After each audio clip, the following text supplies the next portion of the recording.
Good morning. Good morning. Kiss up to God twice. I didn't do it last night. How was everybody this morning? Last night was fun. I hope you enjoyed it. Oh, me making up words. But this morning, because of last night and some of the stuff I was talking about, I'm trying to get this light out your face. Because of some of the stuff I was talking about, it made me look into my notes. Because, like I said, I love Dr. Miles Monroe, and he speaks about the purpose and the power of a woman. When I finish with this, go and look at it. It makes so much sense. But stereotype. Why are they stereotyping us as angry black women? Let me read what it says. I was looking it up. It says an angry black woman stereotype has many parts of American culture, including the workplace. This stereotype not only characterized black women as more hostile, aggressive, overbearing, ill-tempered, and bitter, but it may also be holding us back from realizing our full potential in the workplace and shaping our work experience overall, not just the workplace, but in society. We're known as the angry black woman. Why? Why do they call us that? Hmm. Why are we angry? Is it because we don't know our purpose and we don't know our power? Because of the internet, like I said, I look on the internet sometimes and I'm looking at these men also exploiting us and we're listening. These men are making millions off of women coming on to listen at what they say about men, and they're men themselves. Of course, they can be able to tell you about some men because they're men themselves. Why are you listening? You need to go to the source, and we know who the source is. But it's almost like we don't understand our power and our purpose as women. So let me read some of what Dr. Miles Monroe was talking about, and then go and watch his full segment. It's very interesting. He said the challenge of the woman in the 21st century, it's tough to be a woman today. He said, number one, the most difficult challenge of the female of the postmodern age is trying to be a woman, is because the world was designed for men. He said what James Brown made is a man's world. It gave men attitudes towards women. We're supposed to be pregnant barefoot in the kitchen. We're caught up in a world that was created for men. Number two, we are pressed on every side to be everything to everyone at all times.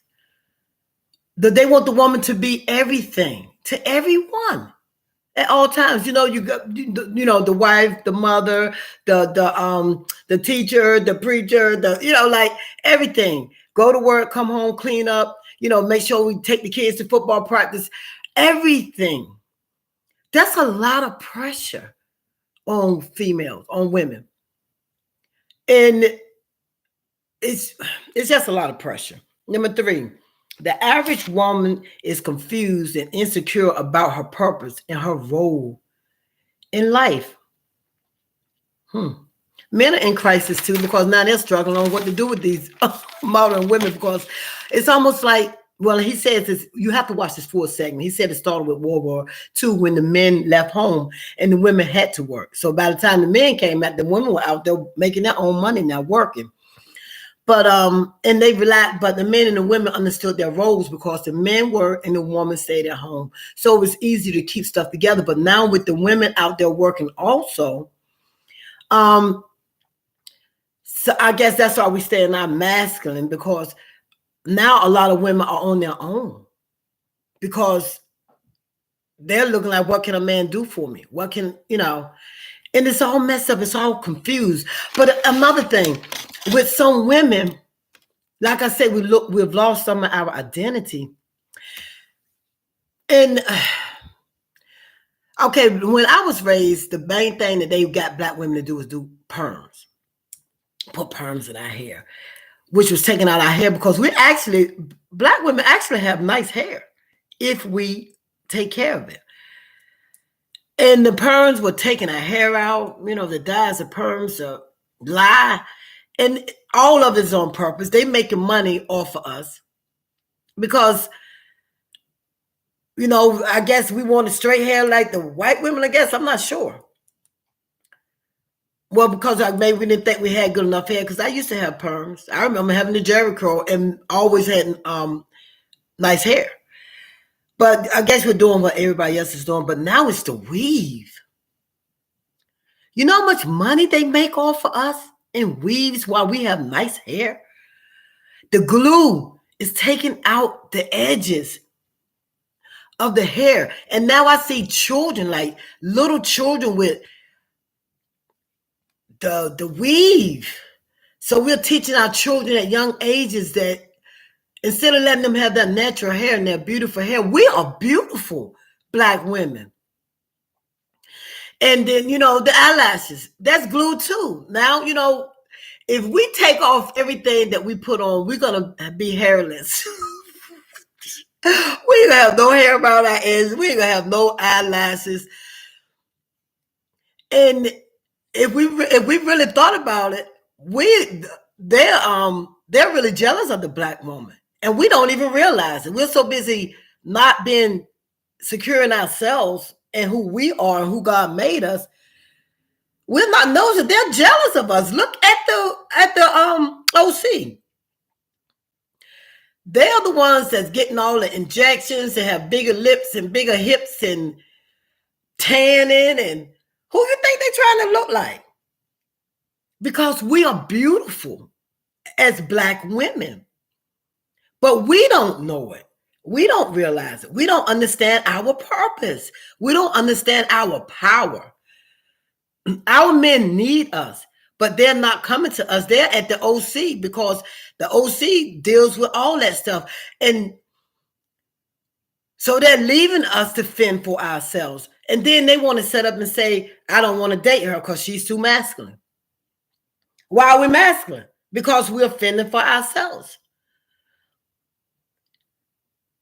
It's just so crazy out there.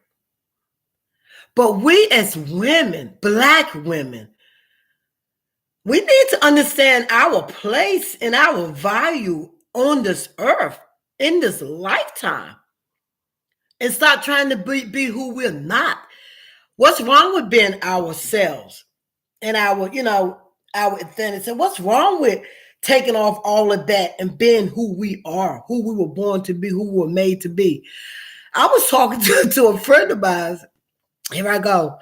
And she said that, one of her friends went and had all this plastic surgery to try to keep her husband, and she still didn't keep her. She said, but the dog didn't even recognize her. You gotta chisel yourself away or have a complete makeover trying to keep somebody that probably isn't for you anyway. A complete makeover? Trying to be somebody that you're not. And I'm Gonna Get You Sucker. There's another movie, another example. I don't know if anybody familiar with I'm Gonna Get You Sucker. It was a comedy, the Wayne brothers. He went out to a club and met a lady, beautiful, curly hair, thin, looking good. He took her home. If you've never seen the movie, it won't be funny to you. But when she finished, she took off her wig. She had false eyelashes. She had a prosthetic leg. She had her butt was false and everything. And then she said, "Don't make me hop after you." When he saw what she really looked like, he was screaming and running. But be yourself. Be your who God made you. Because we are some beautiful creatures. We come in all kinds of shapes and colors and sizes, almond and yellow and cocoa and chocolate and dark chocolate and milk chocolate and caramel and mocha. We're in all kinds of shapes and colors. We are beautiful. I know I am. Y'all better know. You better know who you are. You better know that you're beautiful and you're who God made. So walk into who you are. Be purpose driven. Understand your power. Understand your purpose. Go to Dr. Miles Monroe, the late Dr. Miles Monroe. It's called The Power of Woman. And just look at the segment on there. It is so interesting, but it'll make you understand a little bit more. It'll make you understand more about why men feel the way they feel also. But I just wanted to come over because last night my self from masculine self when I came home last night, I was talking about that, but it just made me go into deeper into like, men, you're not fair to the women. Some things are not our fault.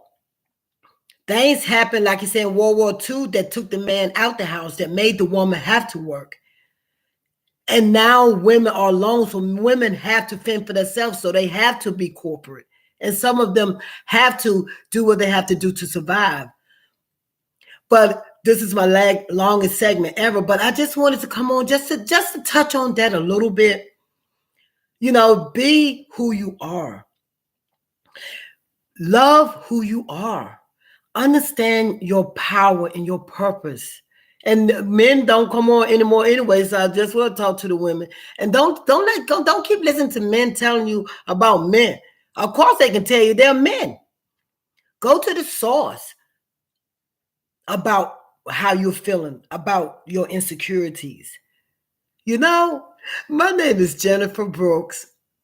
I am a Southern Belle, and I'm on the right road now. Thank you so much for joining me today. Now go out there and enjoy yourself and know who you are, girl, and enjoy who God made you. All right, y'all have a blessed day now. You hear? God bless.